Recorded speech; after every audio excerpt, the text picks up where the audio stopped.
When we see a picture of a baby, it's pretty normal to smile, maybe laugh, or perhaps say something like, "Aw, isn't she cute?" But I was looking at a picture of an angelic little baby girl today, and I got angry. Let me show you the picture right now. You have it? It's right behind me. This is a picture of a little girl named Kalia, okay? You see the picture of Kalia? She was born early.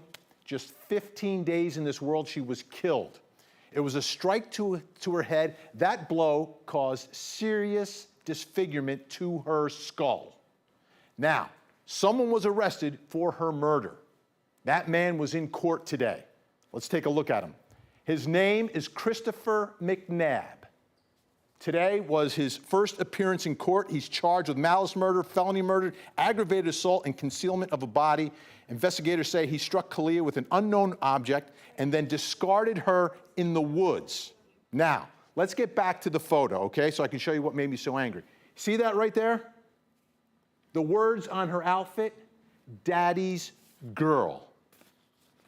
In light of what he's accused of doing to his child, I don't know if he even deserves to be called a father. But he is presumed innocent in our system of justice, and the case against him began today.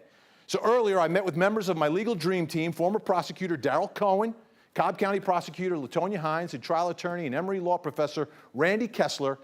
And I started off by reading the arrest warrant, which detailed how baby Kalia was killed and left in the woods.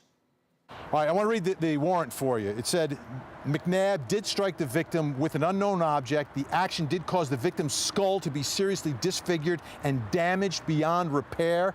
This further caused the death of the victim. The suspect then wrapped the victim in a T-shirt and blanket that came from the residence, then carried the victim into the woods and attempted to conceal her body by covering her with debris. First question, who thinks this is going to be a death penalty case? No question. Why? Because, first of all, he killed his child. The child had the death penalty. This is one of the most egregious acts I have ever seen in all of the years that I've practiced law.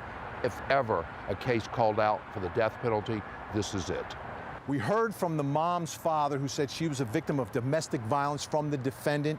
So the mom in this case, what do prosecutors do with her?